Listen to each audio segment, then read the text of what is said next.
Hi guys, Patharamattu സീരിയലിൻ്റെ ഒരു പുതുപുത്തൻ വിശേഷത്തിലേക്ക് എല്ലാവർക്കും സ്വാഗതം. ഒരു കിടിലൻ എപ്പിസോഡ് വിശേഷത്തിലേക്കാണ് നമ്മൾ പോകുന്നത് കേട്ടോ. എന്താന്ന് വെച്ചാൽ നമ്മുടെ അനാമികയ്ക്ക് ദേവയാനി സമ്മാനമായിട്ട് കൊടുത്ത സ്വർണ്ണത്തിലുണ്ടായിരുന്ന ഒരു വലിയ മാല തന്നെ ആ സമയത്ത് തന്നെ അപ്രതീക്ഷയായിരുന്നു. ആ മാല ഇപ്പോൾ കിട്ടിയിരിക്കുകയാണ് കേട്ടോ. ആദർശം നയനയും അതുകൊണ്ടത് ദേവയാനിയെ ഏൽപ്പിക്കുന്നുണ്ട്. അത് വേണു അനാമികയും കൂടെ മോഷ്ടിച്ചതാണെന്നുള്ള വിവരം ദേവയാനി അറിയാണ്. അങ്ങനെ ദേവയാനിക്ക് മനസ്സിലാകാണ് കേട്ടോ, തന്നെ ചതിക്കുകയായിരുന്നു അനാമിക എന്നുള്ള കാര്യം. തൻ്റെ മരുമകളെക്കാളും പൊക്കത്തി കൊണ്ട് നടന്ന അനാമിക തന്നെ പറ്റിക്കുകയായിരുന്നെന്ന് മനസ്സിലാവുമ്പോൾ ദേവയാനിക്ക് നല്ല ദേഷ്യമാകാണ്. അങ്ങനെ അനാമികയായിട്ടൊന്ന് ഉടക്കുകയൊക്കെ ചെയ്യുന്നുണ്ട് ദേവയാനി. ആ വിശേഷങ്ങളിലേക്കാണ് നമ്മൾ പോകുന്നത്. നമ്മുടെ വീഡിയോ ഇഷ്ടമായാൽ ഒന്ന് ലൈക്ക് ചെയ്യണേ, ചാനൽ കൂടി ഒന്ന് സബ്സ്ക്രൈബ് ചെയ്ത് സപ്പോർട്ട് ചെയ്യണേ. അങ്ങനെ നയന ആദർശം കൂടെ വന്ന് മാല കൊണ്ടുവന്ന് ദേവയാനിയെ കാണിക്കുന്നുണ്ട്. അമ്മയ്ക്ക് ഈ മാല ഓർമ്മയുണ്ടോ എന്ന് ചോദിക്കുക. അന്ന് അമ്മ കുറച്ച് സ്വർണം അനാമികയ്ക്ക് കൊടുത്തില്ലായിരുന്നോ വിവാഹം കഴിഞ്ഞ് വന്നപ്പം? ആ കൂട്ടത്തിലുള്ള ഒരു വലിയ മാല കാണാതെ പോയത് അമ്മയ്ക്ക് ഓർമ്മയില്ലേ? ആ മാല അന്ന് ഞാൻ തിരിച്ചെടുത്തതാണ്. അതും കൊണ്ട് വന്നപ്പം അത് വീണ്ടും തട്ടിയെടുത്തോണ്ട് പോയതും ഓർമ്മയുണ്ടല്ലോ. എന്നിട്ട് ഞാനിവിടെ കൊണ്ടുവന്ന മാല മാറിപ്പോയതൊക്കെ അമ്മ മറന്നോ എന്ന് ചോദിക്കുകയാണ് ആദർശ്. അപ്പോൾ ചോദിക്കുന്നുണ്ട്, ഈ മാല ഇപ്പം നിങ്ങൾക്ക് എവിടെ നിന്നാണ് കിട്ടിയത്? ഇത്രയും നാളുകൾക്ക് ശേഷം ഈ മാല എവിടെ നിന്ന് കിട്ടിയെന്ന് ചോദിക്കുമ്പം ആദർശ് പറയുന്നുണ്ട്, വേണുവിനെ നന്ദു അറസ്റ്റ് ചെയ്ത് ചോദ്യം ചെയ്തപ്പോൾ സംഭവങ്ങളൊക്കെ പുറത്തു വരികയാണ് ചെയ്തത്. ആ ഒരു പലിശക്കാരനാണ് അവർ ഈ മാല കൊണ്ട് കൊടുത്തതെന്ന് പറയുകയാണ്. അപ്പോൾ ദേവയാനി പിന്നെയും സംശയം ചോദിക്കുക കേട്ടോ, ആ പലിശക്കാരൻ ഇത്രയും നാളും ഈ മാല വച്ചുകൊണ്ടിരുന്നോ?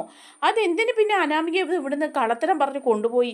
അങ്ങനെ പറയേണ്ട കാര്യം എന്തായിരുന്നു എന്നൊക്കെ ചോദിക്കുമ്പം അതിനെ പറയാണ്, അത് എന്നെ കുറ്റപ്പെടുത്താൻ കൂടി വേണ്ടിയിട്ടാണ് അവൾ ആ പ്രശ്നങ്ങൾ ഉണ്ടാക്കിയത്. അവൾക്കും അച്ഛനും അമ്മയ്ക്കും ഒക്കെ അത് പണത്തിൻ്റെ ആവശ്യം ഉണ്ടായിരുന്നു. പിന്നെ അതിൻ്റെ കൂടെ എൻ്റെ തലയിലേക്ക് അത് വയ്ക്കാമെന്ന് വിചാരിച്ചു. എൻ്റെ അച്ഛൻ വന്നപ്പം അച്ഛനെ ഞാൻ എടുത്തു കൊടുത്തു വിട്ടെന്നല്ലേ അവളും അവളുടെ വീട്ടുകാരും ഒക്കെ ഇവിടെ പ്രചരിപ്പിച്ചത്. ഇപ്പോൾ സത്യം മനസ്സിലായില്ലേ? അവളുടെ അച്ഛനും അമ്മയ്ക്കുമാണ് അത് കൊടുത്തു വിട്ടത്. അവരതൊരു പലിശക്കാരനാണ് കൊടുത്തത്. അവർ ഒരുപാട് പണമൊക്കെ കൊടുക്കാനുള്ള ആളാണെന്ന് പറയാം. അപ്പം ദേവയാനി ചോദിക്കുന്നുണ്ട് കേട്ടോ, ഒരുപാട് പണമൊക്കെ കൊടുക്കാനുള്ള ആളാണോ? അത്രയ്ക്കൊക്കെ ബുദ്ധിമുട്ടുണ്ടോ അനാമികയുടെ അച്ഛനും അമ്മയ്ക്കും? പണമൊക്കെ പലിശയ്ക്ക് വാങ്ങേണ്ട ആവശ്യമുണ്ടോ അവർക്ക്? അവർ സമ്പന്നരല്ലേ എന്ന് ചോദിക്കുമ്പം ആദർശ് പറയാണ്, അമ്മേ അവർ സമ്പന്നരാണെന്നൊന്നും തോന്നുന്നില്ല. എന്തൊക്കെയോ കള്ളത്തരങ്ങൾ അവളുടെ കയ്യിലുണ്ടായിരുന്നു. ഇപ്പം നന്ദു കുറേ കാര്യങ്ങളൊക്കെ കണ്ടുപിടിച്ചിട്ടുണ്ടെന്ന് പറയാം. കാരണം അന്ന് തന്നെ വിവാഹത്തിൻ്റെ അന്ന് തന്നെ ഒരു പലിശക്കാരൻ വന്നിട്ട് ഉപേന്ദ്രൻ എന്ന് പറയുന്ന ഒരാൾ വന്ന് പ്രശ്നം ഉണ്ടാക്കുകയും ഈ വിവാഹം മുടക്കുമെന്ന് പറയുകയൊക്കെ ചെയ്തിരുന്നു. വിവാഹ മണ്ഡപത്തിൻ്റെ പുറത്ത് ഞാൻ അയാളെ പറഞ്ഞ് തീർപ്പാക്കുമായിരുന്നു. വേണു കുറേ പണം അയാൾക്ക് കടം കൊടുക്കാനുണ്ടെന്നാണ് പറഞ്ഞത്. ആ പണം ഞാൻ തന്നോളാന്ന് പറഞ്ഞാണ് പ്രശ്നമൊക്കെ ഒതുക്കി തീർത്തത്. അതിനുശേഷം അയാൾ എന്നെ വന്ന് കണ്ടിരുന്നു. ഇപ്പം കുറച്ചായിട്ട് അയാളെക്കുറിച്ച് വിവരമൊന്നുമില്ല. എന്താണെന്നറിയില്ല, വേണു പണം കൊടുത്തു തീർത്തോ അതോ മറ്റെന്തെങ്കിലും കാരണം കൊണ്ടാണോ എന്നറിയില്ല. പക്ഷേ വേണു അയാൾക്കും പലിശ പണം കൊടുക്കാനുണ്ട് എന്ന് തന്നെയാണ് പറഞ്ഞത്. അപ്പോഴേ എനിക്കൊരു സംശയം തോന്നിയതായിരുന്നു, ഇവർ ഇത്രയധികം ധനികരാണെന്നൊക്കെ പറഞ്ഞിട്ട് ഇങ്ങനെ കടക്കാർ വന്ന് ബഹളം വയ്ക്കുകയും വിവാഹം മുടക്കുമെന്ന് പറയുകയൊക്കെ ചെയ്യണമെങ്കിൽ അത്രയ്ക്കൊരു നല്ല ബന്ധമല്ലല്ലോ എന്ന്. അന്ന് അതിനെക്കുറിച്ച് ഞാൻ കൂടുതൽ ചിന്തിച്ചുമില്ല, അന്വേഷിച്ചുമില്ല. അങ്ങനെ ചെയ്തിരുന്നെങ്കിൽ അനിയുടെ ജീവിതം ഇന്ന് മറ്റൊന്നാവുമായിരുന്നു എന്നൊക്കെ ആദർശ് പറയുമ്പോൾ അന്തം വിട്ട് നിൽക്കുകയാണ് ദേവയാനി പറയാ, ഇതൊക്കെ സത്യമാണോ? എന്നിട്ടാണോ അനാമിക ഒരുപാട് പണമുള്ള വീട്ടിലെയാണെന്നൊക്കെ പറഞ്ഞതെന്നൊക്കെ ചോദിക്കുന്നുണ്ട്. അപ്പം നയനയും ആദർശം പറയാണ് കേട്ടോ, അതൊക്കെ വെറും കള്ളത്തരമായിരുന്നു, പുറംപോച്ച് മാത്രമായിരുന്നു ഉണ്ടായിരുന്നത്. എന്തൊക്കെയോ പ്രശ്നങ്ങൾ പിന്നെയും ഉണ്ട്. ഈ വേണുവിനെ കുറിച്ച് കൂടുതൽ കാര്യങ്ങളൊക്കെ നന്ദു അന്വേഷിക്കുന്നുണ്ടെന്ന് പറയുന്നുണ്ട്. അതിനുശേഷം ദേവയാനി ചോദിക്കുന്നുണ്ട് നമ്മുടെ ജയനോടും കേട്ടോ, എന്താ ജയേട്ടാ ഈ കേൾക്കുന്നതൊക്കെ? അനാമിക ചതിക്കുമായിരുന്നു. ഈ സ്വർണ്ണമാല എങ്ങനെ വേണുവിൻ്റെ കൈ വന്നു? ആദർശൻ നയനി ഇത് കൊണ്ട് തന്നതാണ്, വേണുവിൻ്റെ കയ്യിൽ നിന്ന് നന്ദു കണ്ടെത്തിയതാണെന്ന് പറഞ്ഞിട്ട് എന്ന് പറയുമ്പം ജയൻ പറയാ, തനിക്കതൊന്നും മനസ്സിലായില്ലായിരുന്നോ? താൻ ഇവിടുത്തെ മരുമകളെക്കാളും ഏറ്റവും കൂടുതൽ ഉയരത്തിൽ കൊണ്ടു നടന്നത് അനാമികയല്ലേ? അതിൻ്റെയൊക്കെ ഫലം കിട്ടിയില്ലേ? അന്ന് നയനയോട് എന്തെല്ലാം മോശമായിട്ട് പെരുമാറിയിട്ടുണ്ട്. നയനെ പാവം എന്തിനെല്ലാം പഴിച്ചിട്ടുണ്ട്. അതിൻ്റെയൊക്കെ ഫലം തന്നെയാണ്. നയനയ്ക്ക് കൊടുക്കേണ്ട സ്വർണ്ണമല്ലേ താൻ അനാമികയ്ക്ക് കൊടുത്തത്. അതിൽ നിന്നല്ലേ അവൾ ഈ വലിയ മാല എടുത്തോണ്ട് പോയി വിറ്റത്. അത് മാത്രമേ വിറ്റിട്ടുള്ളൂ എന്നറിയില്ലല്ലോ. മറ്റുള്ളതും കൊണ്ടുപോയി അവൾ വിറ്റ് കാണും, അല്ലാതിരിക്കാൻ വഴിയില്ല. പക്ഷേ ഈ മാല മാത്രമേ നമ്മൾ പിടിച്ചുള്ളൂ എന്നേ ഉള്ളൂ എന്നൊക്കെ ജയനും പറയാം. അപ്പം ഉടനെ ദേവയാനിക്ക് അങ്ങ് ദേഷ്യം വരുക. ദേവയാനി പറയാണ്, അനാമിക അവൾ ഇത്തരക്കാരിയാണെന്ന് ഞാൻ വിചാരിച്ചില്ല. അവൾ എന്തെല്ലാം പറഞ്ഞാണ് ഇവിടെ വന്ന് കയറിയത്. അന്തസ്വാഭിജാതിയുള്ള കുടുംബത്തിലെ ഇഷ്ടം പോലെ പണമുള്ള ആൾക്കാരാണെന്ന് പറഞ്ഞിട്ട് ഇങ്ങനെയുള്ള പണികളൊക്കെ ചെയ്യേണ്ടി വരുമോ? ഈ ഒരു മാല വിറ്റ് കടം വീട്ടേണ്ട അവസ്ഥയുണ്ടോ ആ വേണുവിന് എന്ന് ചോദിക്കുക.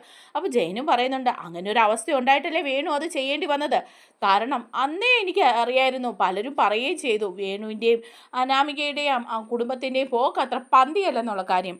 അവരേതൊക്കെയോ രീതിയിൽ ചതിച്ചും വഞ്ചിച്ചും ഒക്കെയാണ് നമ്മുടെ അനന്തപുരിയിൽ കയറി കൂടിയിരിക്കുന്നത്. അല്ലാതെ അവരൊരു നേരായ മാർഗത്തിലൂടെയാണെന്ന് എനിക്ക് തോന്നുന്നില്ല. കുറേ നാളുകളായിട്ട് അങ്ങനെ ഒരു സംശയം ഉണ്ടായിരുന്നെന്ന് പറയുമ്പോൾ ദേവയാനി പറയുന്നുണ്ട് കേട്ടോ. അവരൊരു പ്ലോട്ട് നമ്മളെ കൊണ്ട് കാണിച്ചില്ലേ, ഒരു പ്രോപ്പർട്ടി, അത് ടൗണിൻ്റെ നടുക്കായിരുന്നു. ഇത്രയധികം വാല്യൂ ഉള്ള ഒരു കോടികളുടെ വാല്യൂ കിട്ടും അതിന്. അത് അവരുടെയാണെന്ന് പറഞ്ഞല്ലേ അന്ന് കൊണ്ട് കാണിച്ചത്. അത് അനാമികയ്ക്ക് കൊടുക്കാൻ പോവുകയാണെന്നും അന്ന് പറഞ്ഞിരുന്നല്ലോ എന്ന് പറയുമ്പോൾ ജയം പറയാണ്, അതുപോലെ എന്തൊക്കെ പറയുന്നുണ്ട്, അതൊക്കെ അയാളുടെയാണോ, അയാൾ മറ്റാരുടെയും കൊണ്ട് കാണിച്ച് പറ്റിച്ചതാണോ എന്ന് നമുക്കറിയാൻ പറ്റുമോ? ഇപ്പോഴല്ലേ സത്യങ്ങളൊക്കെ പുറത്തു വരുന്നത്. ഇനിയും നന്ദു ബാക്കിയുള്ള സത്യങ്ങളും കൂടി പുറത്തു കൊണ്ടുവരും. ഏതായാലും കുറച്ച് നാളുകൾക്കധികം അകം ഒരു വ്യക്തമായ ചിത്രം തന്നെ പുറത്തു വരുമെന്ന് പറയുമ്പോൾ ദേവയാനി പറയാണ്, അങ്ങനെയാണെങ്കിൽ ശരിയായിരിക്കും അജയേട്ടാ. അവിടെ അന്ന് അനാമികയ്ക്ക് ഒരു കാറ് കൊടുത്തിരുന്നല്ലോ അവർ, ഇവിടെ കൊണ്ടുവന്ന് എല്ലാവരുടെയും മുമ്പിൽ വെച്ച്. പക്ഷെ പിന്നെ ആ കാർ ഇവിടെ കണ്ടിട്ടേയില്ല. ഞാനത് നാളെ അനിയോട് ചോദിച്ചപ്പോൾ അനി പറയുന്നത് അനിയും കണ്ടിട്ടില്ല. അന്ന് വർക്ക്ഷോപ്പിൽ കൊടുക്കാനാണെന്നും പറഞ്ഞ് അവർ ആ കാറ് കൊണ്ടുപോയതാ. പിന്നെ അതിനുശേഷം ആ കാർ ഇവിടെ കൊണ്ടുവന്നിട്ടില്ല. അതും മറ്റാരുടെയെങ്കിലും ആയിരിക്കും അല്ലേ ജയേട്ടാന്ന് ചോദിക്കുമ്പോൾ ജയം പറയാ, ആകാനുള്ള സാധ്യതയൊക്കെ ഉണ്ട്. അവർ ഈ കാണിച്ച പൊങ്ങച്ച മുഴുവൻ അഭിനയമായിരുന്നെന്നാണ് തോന്നുന്നത്. അല്ലാതെ കയ്യിലൊരു ചില്ലി കാശില്ല എന്നുള്ളത് സത്യമാണ്. ചില്ലി കാശില്ലെങ്കിലും വേണ്ടില്ല, നേരായി ജീവിക്കാൻ പാടില്ലേ അവർക്ക്. അവരുള്ള മറ്റുള്ളവരെ പറ്റിച്ചും ഒക്കെയാണ് ജീവിക്കുന്നതെന്നാണ് അറിയാൻ കഴിഞ്ഞിരിക്കുന്നതെന്നൊക്കെ ജയനും പറയാം. അപ്പോൾ ഇത് കേട്ടിട്ട് നമ്മുടെ ദേവയാനിക്ക് അങ്ങ് ദേഷ്യം വരിക. ദേവയാനിയാണെങ്കിൽ മുറിയിൽ പോയിരുന്നിട്ടും ദേവയാനി ഇങ്ങനെ ആലോചിക്കുക, ഞാൻ പാവം നയനിയോട് എന്തെല്ലാം തെറ്റുകളാണ് ചെയ്തത്, അവളെ കുറ്റപ്പെടുത്തി ഒക്കെ ഞാൻ സംസാരിച്ചു, എന്തെല്ലാം മോശമായ പദങ്ങളാണ് ഉപയോഗിച്ചത്, അവളെയും അവളുടെ വീട്ടുകാരെയും ഒക്കെ എന്ത് മോശമായിട്ട് പറഞ്ഞു. എന്നിട്ട് അനാമികയും അവളുടെ വീട്ടുകാരെയും ഞാൻ ചേർത്ത് നിർത്തുക ചെയ്തത്. പക്ഷേ ഇപ്പോൾ അതിനുള്ള ശിക്ഷ എനിക്ക് കിട്ടുക തന്നെ ചെയ്തു. അനാമിക എന്നെ വഞ്ചിക്കുകയായിരുന്നു. അവൾ എൻ്റെ നേരെ നിന്നിട്ട് എന്നെ പറ്റിച്ച് എൻ്റെ സ്വർണ്ണമൊക്കെ കൊണ്ടുപോയി വിൽക്കുമായിരുന്നു. അവൾ ഈ കുടുംബത്തിൽ തന്നെ കള്ളത്തരത്തിൽ കയറി വന്നതാണ്. എന്നിട്ട് ഇപ്പോഴും നയനയെ കുറ്റപ്പെടുത്തി അവൾ നിൽക്കുന്നു. ഇനി നയനെ ഒരക്ഷരം പറയാൻ ഞാൻ അവളെ സമ്മതിക്കരുതെന്ന് പറയുകയാണ് കേട്ടോ. അങ്ങനെ നമ്മുടെ അനാമികയാണെങ്കിൽ ഈ വിവരം അറിയാണ്.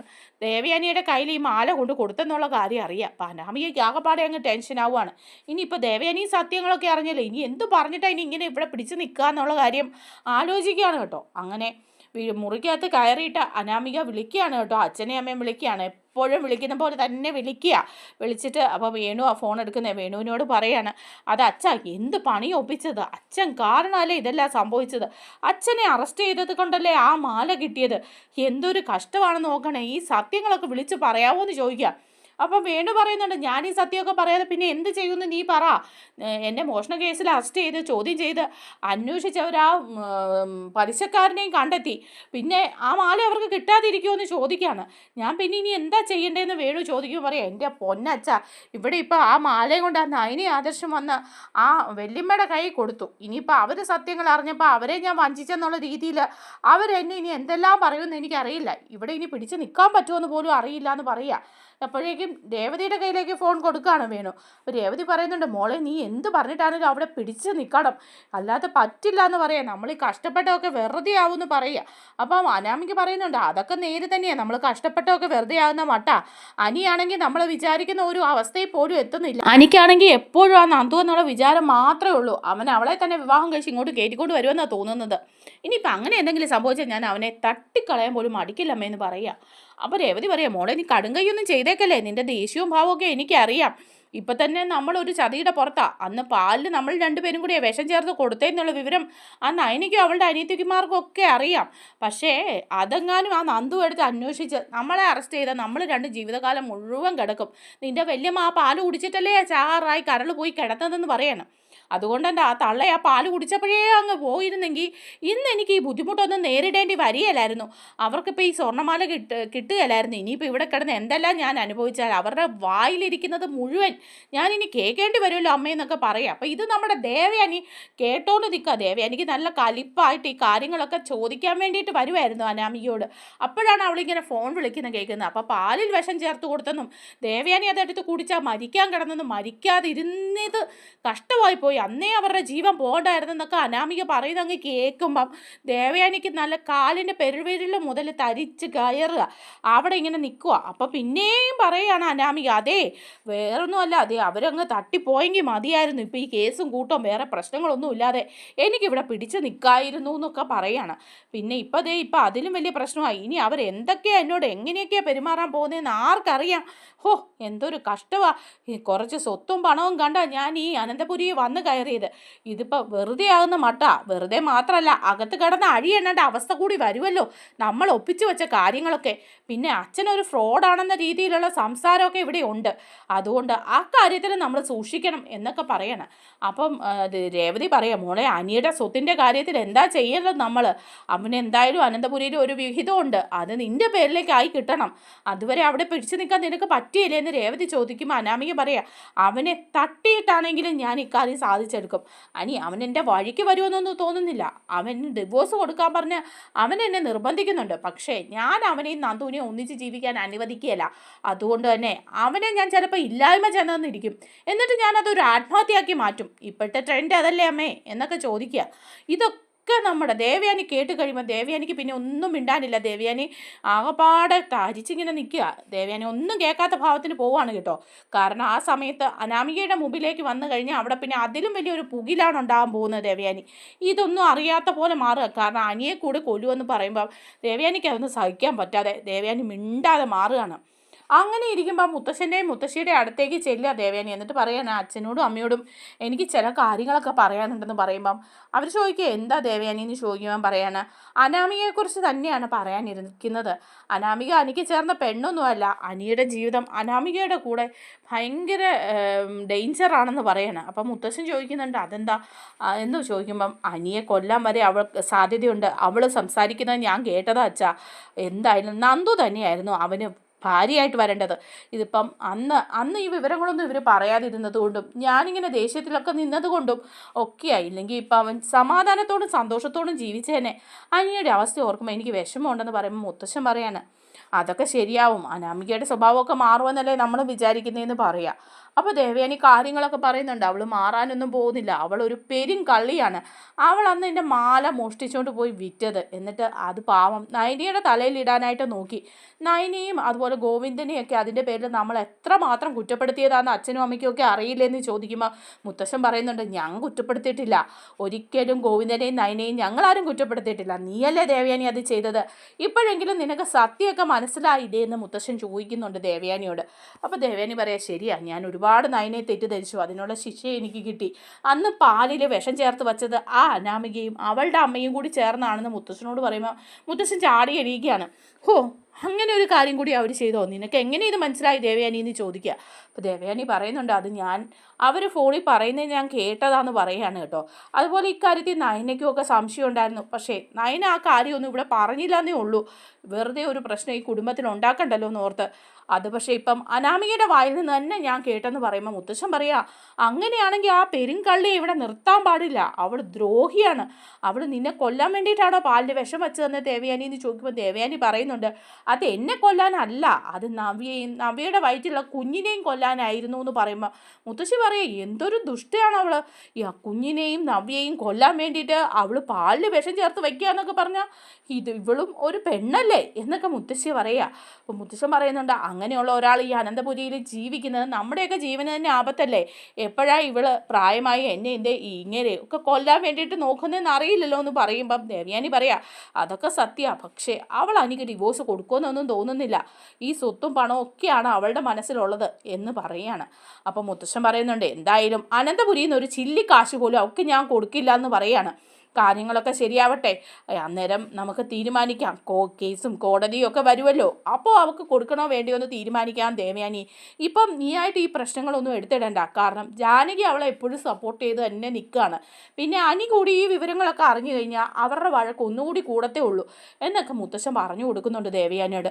ദേവയാനിയും പറയണേ, ഇല്ല അച്ഛാ, ഞാനിപ്പോൾ ഇതൊന്നും ചോദിക്കാൻ പോകുന്നില്ലെന്ന് പറയാം. പക്ഷേ ദേവയാനിക്ക് നല്ല ദേഷ്യം തന്നെയാണ് മനസ്സിൽ കേട്ടോ. അതിൻ്റെ ഇടയ്ക്ക് നമ്മുടെ നവ്യാണെങ്കിൽ അനാമികയെ സപ്പോർട്ട് ചെയ്ത് തന്നെ സംസാരിച്ചുകൊണ്ടേയിരിക്കുകയാണ്. അനാമികയോട് ചെന്ന് നവ്യ പറയുന്നുണ്ട്, നീ അത്ര ശരിയല്ല ആളെന്നൊക്കെ എനിക്കറിയാം. പാലിൽ വിഷം ചേർത്ത് വെച്ച് എന്നെ എൻ്റെ കുഞ്ഞിനെ കൊല്ലാൻ നോക്കിയത് നീയാണെന്നുള്ള വിവരവും എനിക്കറിയാം. അതൊന്നും ഞാൻ മറന്നിട്ടില്ല. അന്ന് ഞാൻ ആ പാല് കുടിച്ചിരുന്നെങ്കിൽ ഇന്ന് എൻ്റെ അവസ്ഥ എന്താവുമായിരുന്നെന്ന് എനിക്കറിയാം. പക്ഷേ ഇപ്പം നീ പറയുന്നതിലൊക്കെ കുറച്ച് ന്യായമുണ്ടെന്ന് ഞാൻ വിചാരിക്കുന്നുണ്ടെന്ന് നവ്യ പറയുകയാണേ. അപ്പോൾ അനാമികയ്ക്ക് സന്തോഷമാവുകയാണ്. നവ്യ എൻ്റെ വഴിക്ക് വരുന്നുണ്ടല്ലോ, അവളിപ്പോൾ പറഞ്ഞത് കേട്ടില്ലേ, ശരിയാണ്, അവൾക്ക് എന്നോട് താല്പര്യമുണ്ടെന്നൊക്കെ അനാമികയ്ക്ക് തോന്നിയിട്ട് അനാമിക പറയുകയാണ്, അതെന്താ ഇപ്പം ഇങ്ങനെ നിങ്ങൾക്ക് തോന്നാനായിട്ടെന്ന് ചോദിക്കുമ്പോൾ പറയാണ്, അല്ല ആദർശേട്ടൻ ചെയ്തിരിക്കുന്ന തെറ്റ് വെച്ച് നോക്കുമ്പോൾ നീ ചെയ്തതൊന്നും വലിയ തെറ്റല്ല, നിൻ്റെ അന്നത്തെ മാനസികാവസ്ഥയ്ക്ക് അങ്ങനെ ചെയ്തതേ ഉള്ളൂ. പക്ഷേ ഇപ്പം നിന്നെ എല്ലാവരും വട്ടത്തിലിട്ട് കുറ്റം പറയാണ്. അബിയെ അതുപോലെ തന്നെയാണ്. അബിയുടെ കാര്യം നിനക്കറിയാലോ, അബി ഒരുപാട് തെറ്റൊക്കെ ചെയ്തിട്ടുണ്ടെങ്കിലും ഇപ്പം അവൻ ആ വഴിയൊന്നും അല്ല. പക്ഷേ ഇപ്പോഴും അവനെ കുറ്റപ്പെടുത്തുകയാണ് എല്ലാവരും ചെയ്യുന്നത്. ഒരു ചെറിയ തെറ്റ് അവൻ ചെയ്തതിന് അവനെ വളഞ്ഞിട്ട് ആക്രമിക്കുകയും അവൻ്റെ ആ ഒരു ബ്രാഞ്ചിൻ്റെ ചുമതലയിൽ നിന്ന് മാറ്റുകയൊക്കെ ചെയ്തില്ലേ. പക്ഷേ ആദർശേട്ടൻ ഇവിടെ ഒരു കൊച്ചിൻ്റെ അച്ഛനായിട്ട് പോലും ഞെളിഞ്ഞ് നടക്കുകയാണ്. അത് നമുക്ക് അവസാനിപ്പിക്കണം എങ്ങനെയെങ്കിലും എന്ന് പറയുമ്പോൾ അനാമിക പറയുന്നുണ്ട്, അതൊക്കെ അവസാനിപ്പിക്കണം, കാരണം ആദർശേട്ടൻ ചെയ്യുന്നൊന്നും തെറ്റല്ല. ഏതായാലും നിൻ്റെ അനിയത്തിയും കൊള്ളാന്നൊക്കെ പറഞ്ഞ് നവ്യയും കൂടി അങ്ങ് എരിവ് കയറ്റി വിടുകയാണ് കേട്ടോ. അങ്ങനെയൊക്കെ ഇരിക്കുമ്പോഴാണ് നമ്മുടെ നവ്യയ്ക്കും അതുപോലെ അനാമികയ്ക്കും ഒക്കെ നയനയോട് ദേഷ്യമാണ്. അപ്പം നയനയും ആദർശം ഓഫീസിൽ നിന്ന് തിരിച്ചു വരികയാണ് കേട്ടോ. തിരിച്ചു വരുന്ന സമയത്ത് തന്നെ അനാമിക ആ വാതിക്കൽ ഇങ്ങനെ നിൽക്കുക. ജലജയും ജാനകിയും ഉണ്ട് കേട്ടോ. അപ്പം അനാമിക പറയുന്നുണ്ട്, കെട്ടിലമ്മ വന്നല്ലോ, ഇത്രയും നാൾ ഇങ്ങനെയൊന്നും ആയിരുന്നില്ലല്ലോ ഇവിടെ എന്ന് ചോദിക്കുക. അപ്പം നയന ചോദിക്കുന്നുണ്ട്, എന്താ പിന്നെ ഇത്രയും നാൾ പിന്നെ എങ്ങനെയായിരുന്നു ഇവിടെ ഇങ്ങനെയല്ലെങ്കിൽ എന്ന് ചോദിക്കുക. അപ്പോൾ പറയുന്നുണ്ട്, ഇത്രയും നാളും പേടിച്ചരണ്ട് ജോലിക്ക് പോയിട്ട് വന്നവള് ഇപ്പം രാജകുമാരിയെ പോലെയല്ല ഇവിടെ വാഴുന്നത്. അവളുടെ ഭർത്താവിനൊരു കുഞ്ഞുകൂടി അവിഹിതമായിട്ടുണ്ടായപ്പോൾ പിന്നെ അവൾ അതിനെ സപ്പോർട്ട് ചെയ്ത് നിൽക്കുന്നതുകൊണ്ട് ഈ വീട്ടിലുള്ള എല്ലാവരും ഇവളെ സപ്പോർട്ട് ചെയ്യുകയാണെന്ന് ജലജ പറയുക. അപ്പോൾ അത് നയനയ്ക്ക് ഇഷ്ടപ്പെടുന്നില്ല കേട്ടോ. നയന പറയുന്നുണ്ട്, ആവശ്യമില്ലാതെ നിങ്ങളിപ്പോൾ ആവശ്യമില്ലാത്ത കാര്യങ്ങളൊന്നും എടുത്തിടണ്ട. ഞാൻ ഇന്ന് ഓഫീസിൽ പോയിട്ട് ഇവിടെ വരാറുള്ളതല്ലേ, ഇപ്പം ഇന്നെന്താ പ്രത്യേകത എന്ന് ചോദിക്കുക. അപ്പം ജാനകി പറയാണ്, പ്രത്യേകതയുണ്ട്, നീ ഓഫീസിൽ പോയിട്ട് വന്ന് ഈ വീട്ടിലെ ജോലികളെല്ലാം ചെയ്തുകൊണ്ടിരുന്ന ഇപ്പം നീ അതൊന്നും ചെയ്യാൻ കൂട്ടാക്കുന്നില്ല. ചന്തു മോളെന്ന് പറയുന്ന ഒരു കൊച്ചുകൂടി വന്നേ പിന്നെ അതിനെ എടുത്തോണ്ട് നടക്കുകയാണ്. ഈ അനന്തപുരിയിലെ രാജ്ഞിയാണെന്നുള്ള വിചാരമാണ് നിനക്ക്. നിൻ്റെ അടിമകളാണ് ഞങ്ങളെന്നൊക്കെ ഉള്ളൊരു തോന്നൽ നിനക്കുണ്ടായിരിക്കും. അതിന് കാരണമുണ്ട്. നിൻ്റെ അമ്മായിയമ്മയും ഭർത്താവും അതുപോലെ ഈ വീട്ടിലെ ആണുങ്ങളെല്ലാവരും നിന്നെ എടുത്ത് തലയിൽ വച്ചിരിക്കുന്നത് കൊണ്ടല്ലേ നീ ഇങ്ങനെ പറയുന്നത്. ഇത് ഞങ്ങളുടെ അടുത്തൊന്നും വില പോകുമെന്ന് വിചാരിക്കേണ്ട.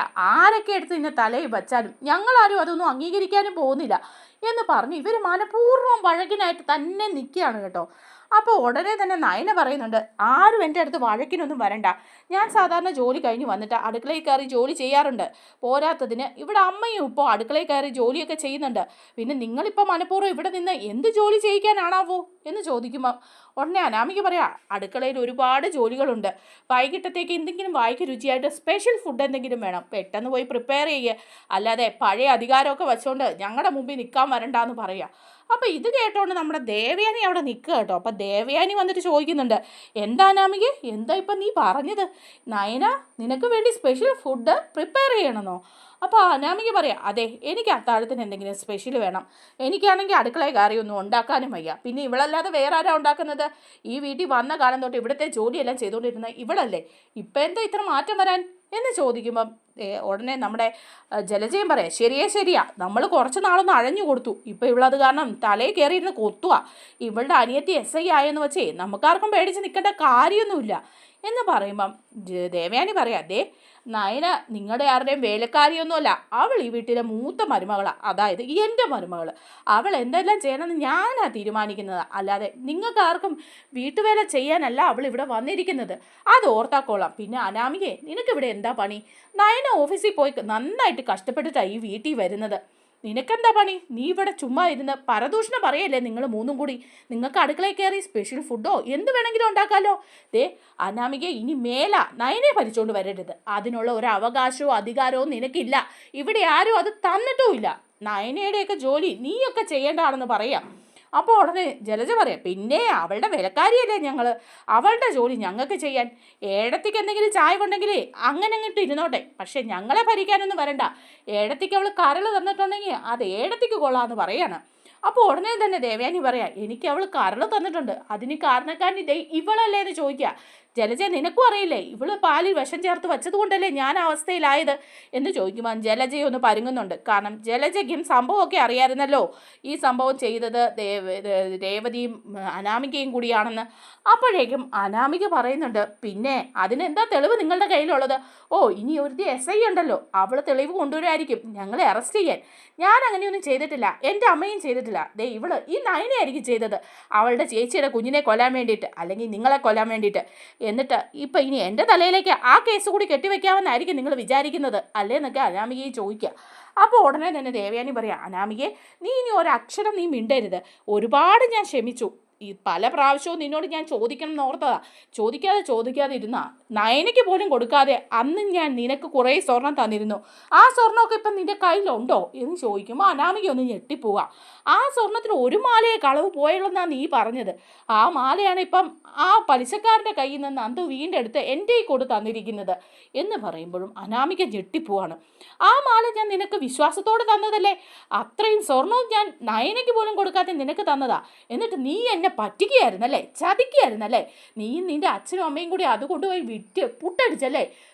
വലിയ ധനികരാണെന്നാ പറച്ചില്. എല്ലാ സത്യങ്ങളും വഴിയെ തെളിയാനാമികെ. അതുകൊണ്ട് എൻ്റെ മുന്നിൽ ഞെളിഞ്ഞു നിന്ന് പ്രസംഗിക്കാൻ നിനക്ക് യാതൊരു അവകാശവും ഇല്ല. ഇനി നിന്റെ വാ പൂട്ടി ഈ അനന്തപുരിയിൽ ജീവിച്ചോണമെന്ന് പറയാണ് കേട്ടോ ദേവയാനി. അങ്ങനെ ഇനിയിപ്പോൾ അടിപൊളി എപ്പിസോഡുകളാണ് വരാൻ പോകുന്നത്. ദേവയാനിക്ക് ഏറെക്കുറെ സത്യങ്ങളൊക്കെ പിടികിട്ടിക്കഴിഞ്ഞു. ഇനിയിപ്പോൾ പിടികിട്ടാനിരിക്കുന്നത് ജലജയ്ക്കും ജാനകിക്കുമാണ് കേട്ടോ. ജലജയ്ക്ക് പിടികിട്ടിയാലും കിട്ടിയില്ലെങ്കിലും എല്ലാം ഒരുപോലെ തന്നെയാണ്. പക്ഷെ ജാനകി കാര്യങ്ങളൊക്കെ മനസ്സിലാക്കുമ്പോൾ അനാമികയെ ആട്ടി ഇറക്കുന്നുണ്ട്. ആ വിശേഷങ്ങളൊക്കെ ഇനി വരാനുള്ള എപ്പിസോഡിലുണ്ട് കേട്ടോ. നമ്മുടെ വീഡിയോ ഇഷ്ടമായാലും ഒന്ന് ലൈക്ക് ചെയ്യാൻ ആരും മറക്കല്ലേ. അതുപോലെ ചാനൽ കൂടി ഒന്ന് സബ്സ്ക്രൈബ് ചെയ്ത് സപ്പോർട്ട് ചെയ്യണേ.